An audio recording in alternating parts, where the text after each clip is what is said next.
হরে কৃষ্ণ, রাধে রাধে।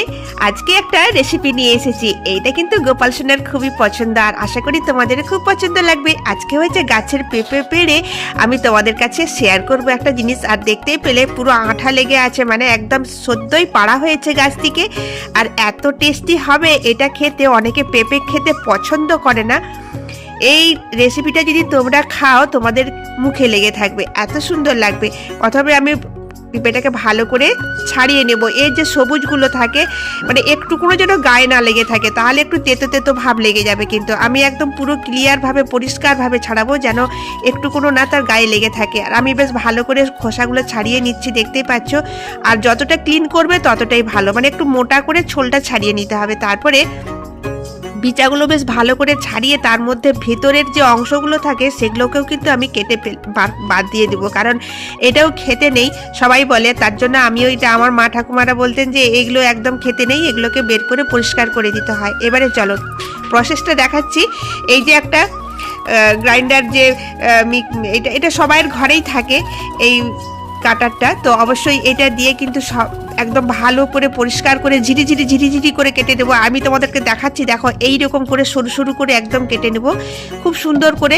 আমরা তো আলু কাটি, গাজর কাটি, তোমরা তো জানো এটা দিয়ে কেমন সুন্দর হয়। আর ঠিক এইভাবে কেটে নিয়ে সুন্দরভাবে তার মধ্যে দেখো আমি দিচ্ছি আলু সেদ্ধ, আদা কুচি করে আদা দিয়েছি, আর তার সাথে দিয়েছি কাঁচা লঙ্কা। তোমরা ইচ্ছা করলে আদাটাকে থেতো করেও দিতে পারো, কিন্তু তোমরা যদি পেঁয়াজ খাও পেঁয়াজ দিয়েও করতে পারো, ভালো লাগবে খেতে।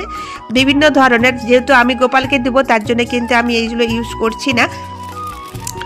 আর অবশ্যই তোমরা দেখতে পাচ্ছ আমি হলুদ গুঁড়ো দিচ্ছি, জিরে গুঁড়ো, লঙ্কার গুঁড়ো, ধনে গুঁড়ো, সব এক এক করে কিন্তু আমি মশলাগুলো দিয়ে দিচ্ছি একসঙ্গে। আর একটুখানি বেসন দিতে হবে, বেসনটা দিলে একটু চিটটা ভালো আসবে। অবশ্যই আলু সেদ্ধর সঙ্গে চিটটা ভালো আসে।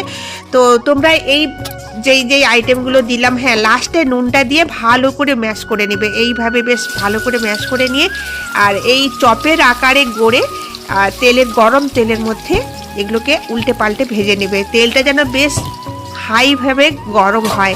আর এখানে আমি একটা সবজি করছি, সয়াবিন আলু সজনা ডাঁটা দিয়ে একটা পোস্ত করছি। খেতে কিন্তু যা সুন্দর লাগবে আমি বলে বোঝাতে পারবো না।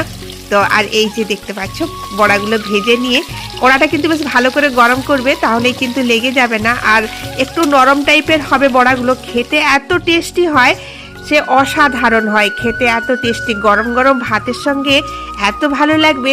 তো আমরা খেয়েছি, আমরা বুঝি, তাই সেই রেসিপিটা শেয়ার করলাম। যদি তোমাদের ভালো লাগে তোমরা অবশ্যই কিন্তু এই রেসিপিটা ট্রাই করে আমাকে কমেন্ট করে জানাবে। তো এই